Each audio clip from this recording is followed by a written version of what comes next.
કોઈએ ઘર દેવાની ના પાડી છે અને એમને ખબર પડી કે ગોકુળમાં નંદરાયના ઘરે ભગવાન આ વસુદેવજીનો સંતાન ત્યાં છે અને અત્યાર સુધી એને જ બધા દાનવોને આવ્યા છે.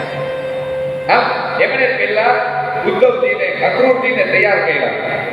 અક્રૂરજીને કીધું કે જાઓ તમારે જઈ અને આમંત્રણ આપવાનું છે. શેના માટે? તો કે અહીંયા સુંદર મજાના ઉત્સવનું આયોજન થાય છે મથુરામાં. ધનુષ યજ્ઞનું આયોજન કર્યું. ધનુષ યજ્ઞમાં લોકોને દર્શન કરવા માટે બોલાવ્યા.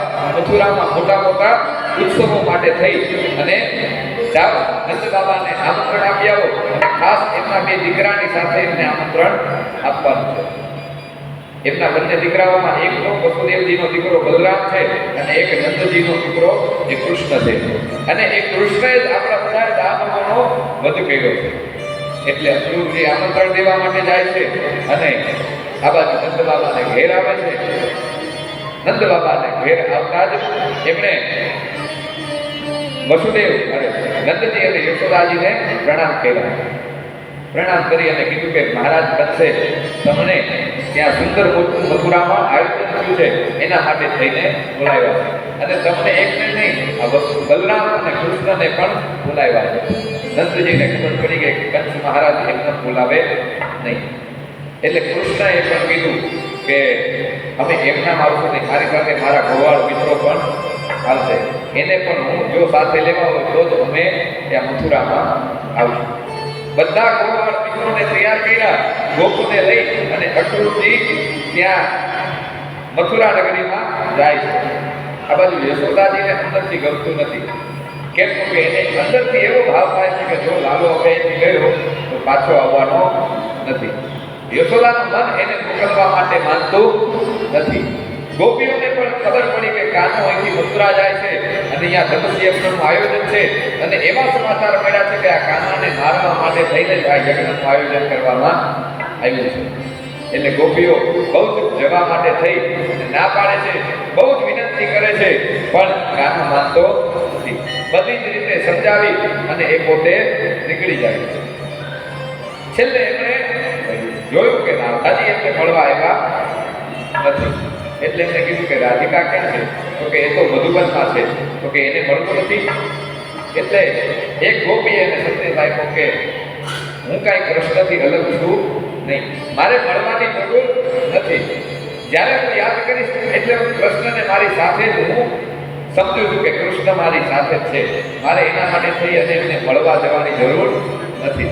કૃષ્ણને આ સંદેશ ગયો અને કૃષ્ણ, બલરામજી, બધા ગોપવૃંદો અને અક્રૂરજીના રથ પર બધા સવાર થઈ ગયા.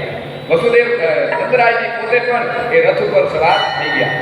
હવે અહીંયા ભગવાનને માતાજીને તો એક વખત પોતાના વૈભવનું દર્શન કરાવી દીધું, પણ નંદ બાબાને એમના વૈભવનું દર્શન કરાવ્યું નહોતું. એટલે એકાદશીનો દિવસ હતો.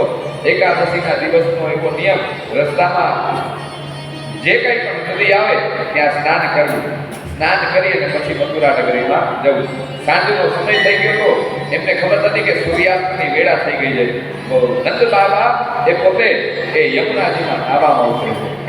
હવે એવામાં વરુણના બે દૂતો એને પકડી અને યમુનાજીના ધરામાં ઊંડા ખેંચી ગયા.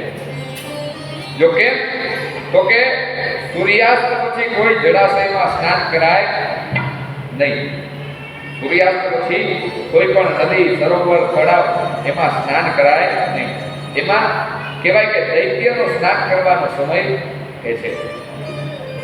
સૂર્યાસ્ત પછી કોઈ પણ તળાવ હોય, જળાશય હોય, કૂવો હોય કે સમુદ્ર હોય એમાં ક્યારેય સ્નાન કરાય નહીં, ભલે કોઈ પણ વ્રત હોય. એટલે એના કારણે થઈ અને સૂર્યાસ્ત પછીના સ્નાનમાં આ વરુણના બિંદુતો નંદ બાબાને ખેંચી અને ઊંડા ધરામાં ઉતરી ગયા. આ બાજુ કૃષ્ણ અને બલરામ રાહ જુએ છે, પણ નંદ બાબા જલ્દી આવ્યા નહીં. એમને ખબર પડી કે અરે બાબા તો અંદર ગયા છે. તરત જ ભગવાને અંદર કૂદકો માર્યો અને એમણે જોયું તો નંદ બાબાનો દેહ એ અંદર જલમાં પડ્યો છે અને એમનું પ્રાણ પંખેરું ઉડી ગયું છે. વરુણ દેવને બોલાવ્યા કે હે વરુણ, તમે કેમ આવું કર્યું? એટલે એમને કીધું પ્રભુ માફ કરજો, તમે જ બનાવેલું અનુશાસન છે કે સૂર્યાસ્ત પછી જે વ્યક્તિ જલાશયમાં સ્નાન કરશે એનું મૃત્યુ અવશ્ય નિશ્ચિત છે, કે એની ઉપર સંકટ આવશે. એટલે ભગવાને કીધું કે તને મારા જ પિતા મળ્યા, એની સાથે જ આવું કરવાનું થયું. એટલે ગુરુદેવે કીધું, પ્રભુ મને માફ કરશો, પણ તમારા નિયમનું પાલન જો અમે નહીં કરીએ કોણ કરશે? અમે જેનું ઉલ્લંઘન કરશું પ્રભુ, તો સૃષ્ટિનું બેલેન્સ કેવી રીતે રહેશે? એટલે તો કે હવે શું કરવું? એટલે ભગવાન શ્રી કૃષ્ણ સીધા યમલોક પહોંચી ગયા. યમલોકમાં જઈ અને ધર્મરાજના દરબારમાં જઈ અને પોતાના પિતાશ્રીને પાછા લઈ આવ્યા. ભગવાન પોતે વરુણ લોકમાંથી યમલોકમાં ગયા. યમલોકમાં જઈને પોતાના પિતાશ્રીના દેહને, એની આત્માને લઈ દેહમાં કરે છે અને ફરીથી ભગવાન પોતે નંદ બાબાને બહાર લઈને આવે છે. નંદ બાબાએ કાનાને કીધું, કાના મારે યમુનાજીમાં ડૂબકી મારવાની અધૂરી રહી ગઈ છે. હજી નંદ બાબા શું કહે છે, મારે યમુનાજીમાં ડૂબકી મારવાની અધૂરી રહી ગઈ. એટલે કાનાએ કીધું, હવે હું અહીં કહું છું, તમારે મારવી હોય એટલી ડૂબકી મારી લો. એટલે કાનુ ત્યાં બહાર ઉભો છે. નંદ બાબા જેવી ડૂબકી મારવા જાય કે અંદર એમને સુવર્ણના સિંહાસન પર બેઠેલો કૃષ્ણ દેખાય. બહાર આવે તો બહાર લાલાએ એમનો હાથ પકડી અને ઉભો છે. બીજી વાર ડૂબકી મારી તો બીજી વાર પણ એને જોયું કે અંદર કૃષ્ણ એ સિંહાસન પર બેઠો છે. બહાર આવીને જોયું તો ફરીથી બહાર લાલો બેઠો છે. એટલે તરત જ નંદ બાબાને નિશ્ચિત થઈ ગયા કે હવે વાંધો નહીં, હવે મથુરામાં જાય તો આ ભગવાન પરમેશ્વર એ જ પોતે છે જે અમારું સંતાન બનીને આવ્યો છે. હવે મને લાલા પ્રત્યે કોઈ ડર છે નહીં. એટલે કૃષ્ણમાં ભગવાન ચતુર્ભુજ નારાયણના દર્શન ત્યાં થઈ ગયા. એટલે આટલું લઈ અને દર્શન કરીને વસુદેવજી નંદ બાબા એ પોતે મથુરામાં પ્રયાણ કરે છે. મથુરામાં આવતા મેં જોયું તો પેલા તો પોતાના ગોવાળ ભાઈઓના કપડા બધાય બદલે છે. એક ધોબીના ઘરે જાય છે. ધોબીને ઘરે જઈને કીધું કે તારી પાસે સારા કપડા હોય ને એ લાવ. એટલે ધોબીએ કીધું કે આ શું ભરવાડો ગોવાળો બધા અહીંયા મથુરામાં આવી ગયા છે, સારા કપડા ન ભાયલા હોય. એટલે ધોબી આવી રીતે ગોવાળોને ધમકાવા લાગ્યો. ગોવાળો એટલે કૃષ્ણને વાત કરી. કૃષ્ણએ આવી કીધું, તારી પાસે સારામાં સારા જે કપડાં હોય ને એ મારા બધા મિત્રોને મને આપી દે. ધોબી કે એમ આપવું નહીં. ભગવાને ધોબીને માર્યો અને કચ્છના દરબારના જ મંત્રીઓના કપડા હતા એ બધા એના ગોવાળ મિત્રોને પહેરાવી દીધા. આ બાજુ એક કુબજા એ ત્યાંથી નીકળે છે. એ કુબજા શેના માટે? કે કંસ રાજા માટે દરરોજ ચંદન ઘસી અને એનો લેપ લગાવવા માટે થઈ અને કંસના દરબારમાં લઈને જતી હતી. એટલે કુબજાને કીધું કે દેવી, અમે વસ્ત્ર તો ધારણ કર્યા પણ અમારા અંગે હજી ચંદનની અર્ચા અમારે કરવાનો વિચાર છે. એટલે આ ચંદન તો અમને આપી દે, આનો લેપ અમારે બધાઈને લગાવવો છે. કુબજાએ કીધું કે જા જા, આ ચંદન તારા માટે છે નહીં, આ તો અહીંના મથુરાના રાજા માટેનું ચંદન છે, એટલે તને મળે નહીં. બહુ જીદ કરી પછી ભગવાને એના અંગનો સ્પર્શ કર્યો. જેવો અંગનો સ્પર્શ કર્યો એટલે એક કુબજામાંથી એક સુંદર સ્ત્રીમાં પરિવર્તિત થઈ ગયો. તરત જ એ ભગવાનનો વૈભવ જાણી ગઈ અને એને ખબર પડી ગઈ કે હવે કંસનું મૃત્યુ નિશ્ચિત છે. અને તરત જ એને કીધું કે લ્યો પ્રભુ, આ ચંદન તો તમારા માટે છે. અને ચંદનનો વાટકો એને અર્પણ કરી દીધો. કનૈયાએ તરત જ પોતે ચંદન લગાવ્યું અને એમના બધા જે મિત્રો હતા એને પણ ચંદનની અર્ચા કરી. જેવો કનૈયો તૈયાર થયો એવા જ બધા મિત્રોને એમણે તૈયાર કર્યા છે. ધીમે ધીમે આગળ આવે છે. કંસને પણ ખબર પડી કે નંદ બાબા કૃષ્ણ અને બલરામને લઈ અને મથુરામાં પ્રવેશી ચૂક્યા છે. એટલે એને પરીક્ષા માટે થઈ અને પહેલા તો કુવલિયા પીડ હાથીને સામે કરે છે કે હાથીની સામે પહેલા યુદ્ધ કરશે, હાથી જ એને મારી નાખશે. એટલે કુવલિયા પીડ હાથી એટલો મદમસ્ત, એને એટલો બધું મદિરાનું પાન કરાવ્યું, એટલું બધું ભોજન કરાવી દીધું કે હાથીને ખબર જ ન પડે કે સામે કોણ છે. આટલું મદમસ્ત કરી અને એને કૃષ્ણ અને બલરામ ઉપર છોડી દીધા. આ કુવલિયા પીડ હાથીની છોડી દેવાથી આ બાજુ હાથીની સાથે કૃષ્ણ અને બલરામનું ભયંકર યુદ્ધ થયું. એ એક હાથી એવો હતો, એની અંદર 1 લાખ હાથીનું દળ હતું.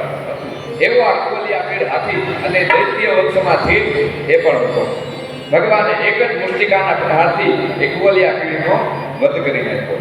આ બાજુ એનાથી આગળ એ ધનુષ યજ્ઞ થવા જાય છે.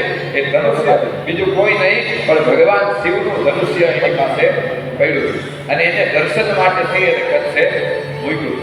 એક વખત રામજી તોડે છે, બીજી વખત અહીંયા કૃષ્ણ એ ધનુષ્ય તોડે છે. આ બાજુ ધનુષ્ય યજ્ઞ જ્યાં થતો હતો ત્યાં આવ્યો, જ્યાં ધનુષ્ય પડ્યું હતું ત્યાંથી આ ધનુષ્ય ભગવાને તોડી નાખ્યું.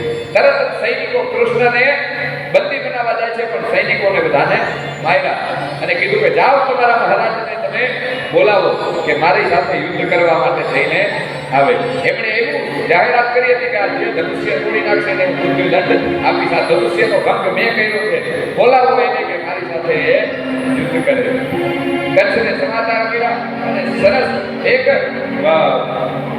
પીઠનું આયોજન થયું જેની અંદર કુસ્તીનું આયોજન થયું. એ કુસ્તીમાં કંસના જે ગણ હતા મુષ્ટિક અને ચાણૂર એ બેની નિમણૂક કરવામાં આવી. જેટલું ભીમમાં બળ હતું એટલું જ બળ 10,000 હાથીનું બળ મુષ્ટિક અને ચાણૂરમાં હતું. અને મુષ્ટિકને અને ચાણૂરને કીધું કે જેવો એક કુસ્તીના મેદાનમાં આવે એટલે તમારે બે આ બંને કૃષ્ણ અને બલરામ, રામ અને શ્યામ આ બંનેનો વધ તમારે કરી નાખવાનો છે. આ બાજુ ભગવાન આ મુષ્ટિક અને ચાણૂરની સાથે યુદ્ધ કરવા માટે આવે છે. મુષ્ટિક અને ચાણૂર સાથે ભયંકર યુદ્ધ થયું. બલરામજીએ ચાણૂરનો વધ કર્યો અને ભગવાન શ્રી કૃષ્ણએ મુષ્ટિકને મારી નાખ્યો. ત્યારબાદ કંસ પહોંચે એ કુસ્તીના મેદાનમાં. એ ત્યાં ઉપર ઝરૂખાના સિંહાસન પર બેઠો હતો. ભગવાને ડાંગ લઈ અને સીધો કૂદકો માર્યો એના ઝરૂખા પાસે કે કંસ હવે તારો કાળ અહીંયા નથી છે. આજે તું મૃત્યુને ઘાટ ઉપર ઉતારી દઈ. તે બ્રાહ્મણો ઉપર, નાના બાળકો ઉપર બહુ બધું દમન કર્યું છે. આ સૃષ્ટિને અને દેવોને બહુ જ નુકસાન કર્યું છે. આજે હું તને જીવતો રહેવા દઈશ. ભગવાન એની સાથે બહુ ભયંકર યુદ્ધ કરે છે. આ બાજુ દેવો પણ કહેવા લાગ્યા પ્રભુ હવે આને બહુ જીવતો રહેવા દેશો નહીં. આને સૃષ્ટિનું બહુ અપમાન કર્યું છે. ભગવાને એના હૃદય ઉપર એક જ મુષ્ટિકનો પ્રહાર કર્યો અને કંસનું પ્રાણ પંખેરો અંદરથી ઉડી ગયું. અને બધાએ ભગવાનનો જય જયકાર કરવા લાગ્યા. બોલીએ કૃષ્ણ કનૈયા લાલ કી. આ બાજુ ભગવાન કૃષ્ણએ કંસનો વધ કર્યો અને કંસનો વધ કરી અને પછી એમના માતા પિતા દેવકી અને વસુદેવજીને જેલમાંથી છોડાવે છે. જેલમાંથી છોડાવી એમના નાનાજી ઉગ્રસેન જે હતા એમને પણ છોડાવ્યા અને એમને ત્યાંની ગાદી ઉપર બેસાડી દીધા. ઉગ્રસેનજી તો કૃષ્ણને કહે છે કૃષ્ણ તે કંસને માર્યો છે એટલે આ સિંહાસન તારું છે. એટલે કૃષ્ણએ કીધું કે ના દાદા, આ સિંહાસન પર તો તમારો જ અધિકાર છે. મારે આ સિંહાસન જોઈતું નથી. મેં તો મારી માતા અને પિતાને આટલા વર્ષો સુધી જે કષ્ટ આપ્યું અને અત્યાર સુધી બ્રાહ્મણોનો જે આ દુશ્મન હતો એનો મેં વધ કર્યો છે. એનો વધ કરવા માટે થઈને હું અહીંયા આવ્યો છું. મારે મથુરાનું રાજ્ય જોઈતું નથી. એની ઉપર તો દાદા તમારો જ અધિકાર છે.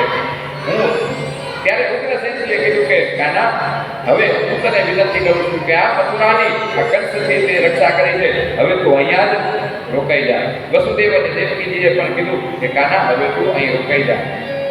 નંદ બાબાને વાત કરી કે હવે કનૈયાને આટલા વર્ષ 11 વર્ષ સુધી કાનો વસુદેવ અને દેવકીજીથી અલગ રહ્યો છે. 11 વર્ષ ને 45 દિવસ સુધી એ ત્યાં માતાજીની સાથે રહ્યો.